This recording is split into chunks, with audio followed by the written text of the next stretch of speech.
द्वापर युग में एक ऋषि थे जिन्हें अपनी पुत्री के साथ सहवास किया था। ये जानते हैं इसके पीछे की कहानी। पौराणिक काल में एक ऋषि थे जिनका नाम पराशर था। उनको जब ये मालूम हुआ कि पिताजी की मृत्यु राक्षसों ने की थी, तब उसका बदला लेना चाहते थे।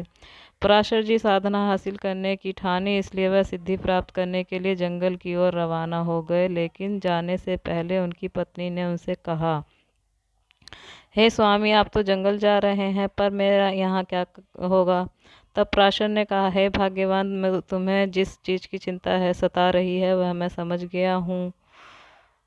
जंगल जाने के बाद मैं तुम्हें किसी के हाथों अपना शुक्राणु भिजवा दूंगा, जिससे तुम गर्भवती हो जाओगी। इतना कहकर ऋषि सिद्धि प्राप्त करने के लिए जंगल की ओर चल दिए।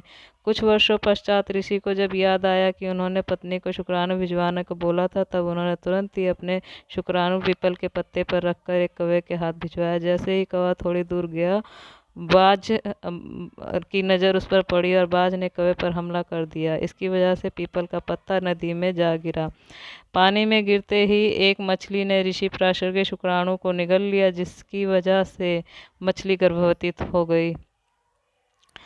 फिर कुछ दिन बाद वो मछली एक मछुआरे के जाल में फंस गई। मछुआरे ने जब इस मछली के पेट को काटा, तब उसने एक लड़की निकली।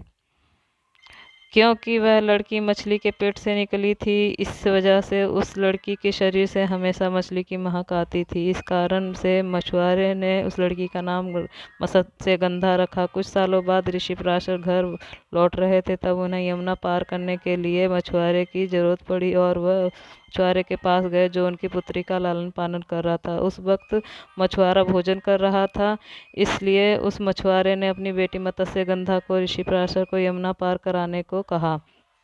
पिता की आज्ञा पाकर मत्स्यगंधा ऋषि के नाव में बैठाकर नदी पार कराने लगी। इधर ऋषि पराशर उस मत्स्यगंधा की सुंदरता और यौवन पर मोहित हो गए और उसी संबंध बनाना चाहते थे। बीच यमुना में ऋषि पराशर ने उस कन्या से कहा, मैं तुमसे प्रेम बनाना चाहता हूँ। लेकिन उस कन्या ने ऋषि से यह कहकर मना कर दिया कि शादी से पहले संबंध बनाना अपराध है। लेकिन ऋषि के बार बार कहने पर वह संबंध बनाने के लिए तैयार हो गई, परंतु उस कन्या ने ऋषि के सामने 3 शर्तें रखीं। पहली शर्त, मुझे आपके साथ संबंध बनाते हुए कोई ना देखे। इस पर ऋषि ने उसी समय यमुना के बीच में कृत्रिम द्वीप निर्माण कर दिया। दूसरी शर्त, मेरी कौमार्यता किसी भी हाल में भंग नहीं होनी चाहिए। इस पर ऋषि आश्वासन दिया कि तुम संतान को जन्म देने के बाद फिर से कुंवारी हो जाओगी।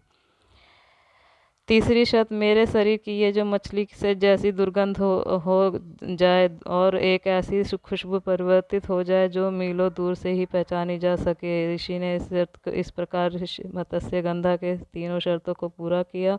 उसके साथ उसी बीच नदी में प्रेम संबंध बनाया। इस प्रेम संबंध के 9 महीने बाद उस मत्स्यगंधा ने एक पुत्र को जन्म दिया, जिसका नाम कृष्ण द्वैपायन था, जो आगे चलकर महर्षि वेदव्यास के नाम से जाना गया। वही मत्स्यगंधा आगे चलकर हस्तिनापुर नरेश शांतनु की पत्नी बनी, सत्यवती कहलाई।